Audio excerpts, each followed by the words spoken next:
திராவிட இயக்கம் என்பது பெண்களுடைய உரிமைகளை பாதுகாக்கக்கூடிய இயக்கம். தந்தை பெரியார் தொடங்கி பேரறிஞர் அண்ணா, தலைவர் கலைஞர், இன்று நம்முடைய முதலமைச்சர் அண்ணன் தளபதி அவர்கள் வரை தொடர்ந்து பெண்கள் முன்னேற்றத்திற்காக பாடுபடக்கூடிய ஒரு இயக்கம் தான் திராவிட முன்னேற்ற கழகம், திராவிட இயக்கம்.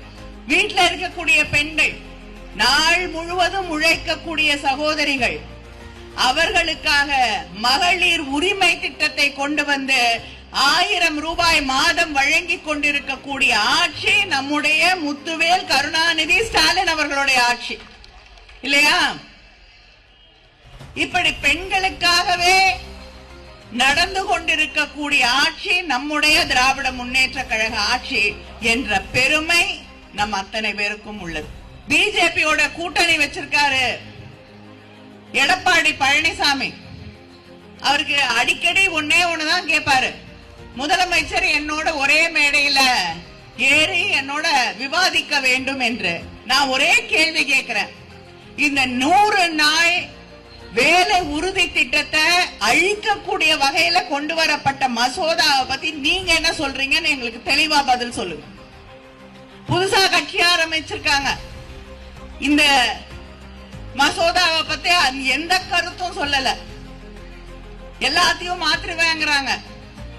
ஆனா கிராமப்புறங்கள்ல இருக்கக்கூடிய இந்த சகோதரிகள், என் கண் முன்னால் இருக்கக்கூடிய இந்த சகோதரிகளுக்கு வேலை தந்து கொண்டிருந்த ஒரு திட்டத்தை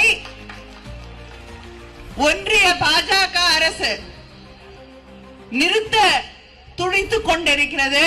100 நாள் வேலையில அதிகமா பாதிக்கப்பட போவது இந்துக்கள். ஏன்னா பெரும்பான்மையா தமிழ்நாட்டில் இருக்கக்கூடியது இந்துக்கள்.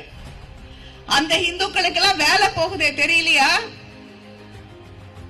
எத்தனை இந்துக்கள், இந்து பெண்கள் அங்க இருக்கக்கூடிய கிராமப்புறங்கள்ல இதே வேலைக்கு சென்று கொண்டிருந்த இந்து இளைஞர்கள், முதியவர்கள், மாற்றுத்திறனாளிகள், இவங்களுடைய வேலையெல்லாம் நிறுத்து இவங்களுடைய வயிற்றில் அடிக்கக்கூடிய பாஜக உடைய உண்மையான முகம் என்ன என்பதை ஒவ்வொரு முறையும் தோலிருத்தி காட்டிக் கொண்டிருக்கக்கூடிய ஒரே முதலமைச்சர் நம்முடைய அண்ணன் தளபதி அவர்கள்.